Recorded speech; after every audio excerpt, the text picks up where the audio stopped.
No matter what play call, you're always conscious of edge pressure disrupting you. And it doesn't matter whether it's a pass or a run. And in this case, it was a draw, and the edge pressure came in and destroyed the play. Anthony Barr got a real education at UCLA in playing not just his normal position of stand-up outside linebacker, but defensive end. So he had to incorporate a variety of moves, take on bigger people. So he learned great leverage while he was there. That really helps him when he's trying to stop people running the ball. Born in South Bend, Indiana, thought about going back to go to Notre Dame, but you're right, great career at UCLA and now a great career in the NFL. Well, from back where that one started, they were hoping probably for just a few yards on the ground there. Instead, they get 90-plus and into the end zone. And as much credit as I have to give the guys on offense, I often think when I see a run of that magnitude, that there has to have been a mistake made, maybe even multiple mistakes on defense, because you're expecting them to run the ball from that stage of the field. It turns into one of the longest runs that we're going to see in the NFL. And the NFL's leading rusher from a year ago, Adrian Peterson, he's still gas left in that tank. I think he's got a whole lot of it. Talk about topped off. This guy can flat out play. Who knows how much longer it'll go, but whatever it'll be terrific. Remember his dad nicknamed him AD for all day?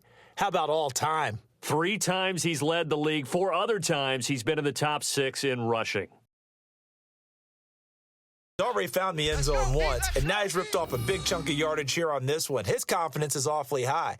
So now I've got to put myself in the shoes of the defensive coordinator. Do I go ahead and sell out to try and stop him and force him to do something different, or do I risk him having a big day against my defense? And quite a bit of pizza in this box. One of the things that I observed when Dante Fowler was coming out in the NFL draft, how hard he played the game.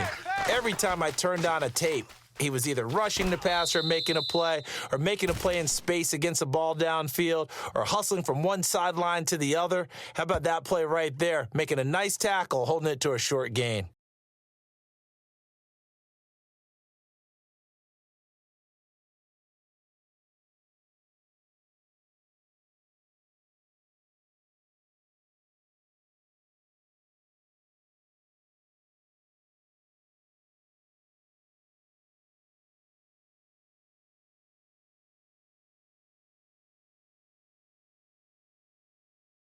And if you're the defense and those D tackles, you like that they're trying to run the football here against your 4-3, don't you? Because they tend to eat things up because they are so strong, physical, and especially when they play with leverage where they get lower than the offensive lineman and control them.